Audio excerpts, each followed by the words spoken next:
Dailies shooting అయిపోగానే లేదా ఒకప్పుడు రీల్స్ క్యాన్స్ ఉండేవి, అయిపోగానే డైలీస్ ఎక్కడ పెట్టారు అనే వర్డ్ వింటుంటాం. డైలీస్ అంటే ఏం లేదండి, అన్ఎడిటెడ్ రా ఫుటేజ్ అనమాట.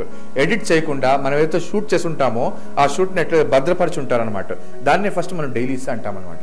దీనికి ఇంకో పేరులో రషెస్ అని కూడా అంటారు.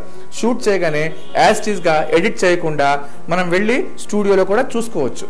దీన్ని డైలీస్ అంటారు. కొందరు ఏమంటారంటే షూట్ చేసి యాజ్ ఇట్ ఈస్గా మనం కార్లోనో లేకపోతే ఒక ప్రొడక్షన్ మేనేజరో ఎగ్జిక్యూటివ్ చాలా జాగ్రత్తగా తాపెట్టిన షార్ట్స్ అన్నిటిని షూటింగ్ చేసిన మొత్తం ఫిల్మ్డ్ రా ఫుటేజ్ అయితే ఉంటుందో మన దగ్గర, ఫిల్మ్ చేసిన షార్ట్ చేసిన ఫుటేజ్ని మొత్తం డైలీస్ అంటారు. ఎప్పటికప్పుడు షూట్ చేసి చాలా జాగ్రత్తగా పెట్టేదాన్నే డైలీస్ అంటారు.